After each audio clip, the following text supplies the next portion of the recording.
Area 51. The name itself brings to mind images of flying saucers, alien autopsies, and top-secret experimental aircraft. For decades, it has been the epicenter of UFO lore, a place where the line between fact and fiction blurs in the Nevada desert sun. But what if the greatest secret hidden within its heavily guarded fences isn't from the stars at all? What if it's something much, much older? Something not from another world, but from the underworld. Forget little green men. Today, we declassify a file that tells a different story. A story of ancient gods, sealed tombs, and a power that should have stayed buried. This is the legend of the tomb of Anubis, hidden deep inside Area 51. Our story begins in the summer of 1947, while the world was buzzing about a supposed crashed weather balloon near Roswell. A different kind of recovery mission was underway in a remote section of the Nevada Test and Training Range. Declassified, heavily redacted notes from the time describe a startling discovery made by a geological survey team. They weren't looking for extraterrestrial debris. They were mapping underground rock formations when their ground-penetrating radar picked up an anomaly. A perfectly rectangular object, buried 30 feet beneath the desert floor. It was man-made, impossibly old, and completely out of place. Excavation began under a blanket of absolute secrecy. What they unearthed was not a piece of advanced technology. It was a massive stone sarcophagus carved from black basalt, a type of rock not native to North America. The surface was covered in intricate engravings, but these weren't alien symbols. They were ancient Egyptian hieroglyphs. And one symbol appeared over and over, the unmistakable figure of a jackal. The symbol of Anubis, the Egyptian god of the dead and the underworld. The team was baffled. How did an ancient Egyptian sarcophagus end up buried in the middle of the American desert? The artifact was immediately transported to a newly constructed, highly secure facility nearby, a place that would later be known to the world as Area 51. Inside the sterile environment of a subterranean lab, scientists began their examination. They expected to find a mummy, perhaps a long-lost pharaoh. But when they managed to lift the heavy stone lid, they found something far more perplexing. There was no mummy, no burial treasures. Instead, there was just another sealed chamber, a solid block of basalt with no visible seams, cracks, or entrances. It was a box within a box, a riddle made of stone. The sarcophagus wasn't a coffin. It was a container. A prison. That's when the strange phenomena began. Sensitive instruments placed around the artifact started detecting faint, rhythmic vibrations emanating from within the sealed block. It was a slow, steady pulse, like a massive heartbeat. A fine, black sand, unlike any terrestrial sand, began to materialize on the floor around the sarcophagus, appearing from nowhere. Staff working in the lab reported hearing things. Faint, eerie whispers that seemed to echo in their minds. Linguists brought in to analyze the sounds identified them as a dialect of ancient Egyptian, a dialect so old it was almost mythological. The whispers spoke of judgment, scales, and the weighing of souls. The weirdness escalated. The state-of-the-art security cameras in the containment chamber began to glitch. They would flicker and die, but only when someone in the room spoke a specific word. Anubis. Say the name, and the electronics would fail. It was as if the very mention of the jackal god was an affront to whatever was locked inside. The military, growing increasingly concerned, decided to try a more direct approach. They wanted to know what was inside the sealed chamber. They initiated an experiment, codenamed Project Do It, attempting to use high-frequency sonic drills to penetrate the inner block. That was a catastrophic mistake. As the drill bit touched the surface of the inner chamber, a deafening crack echoed through the facility. It wasn't the sound of the drill. It was the stone itself. A hairline fracture appeared on the sarcophagus. From this tiny crack, a wisp of dark, shadowy mist escaped, swirling into the air before dissipating.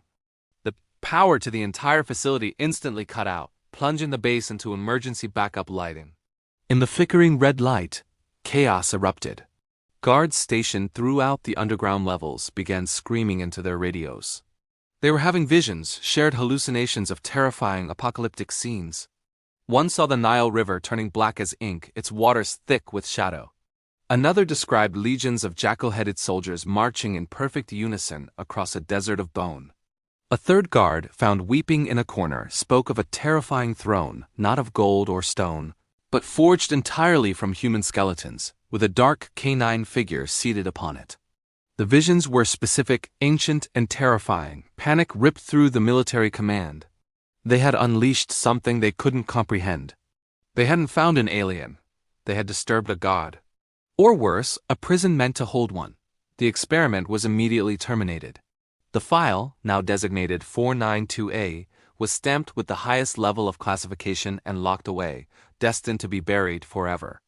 The sarcophagus was to be left completely untouched. They hoped that by leaving it alone, whatever they had disturbed would go back to sleep. They were wrong. In the days that followed, a presence began to be felt within the facility. A tall humanoid shadow was seen on security footage, moving silently through restricted corridors.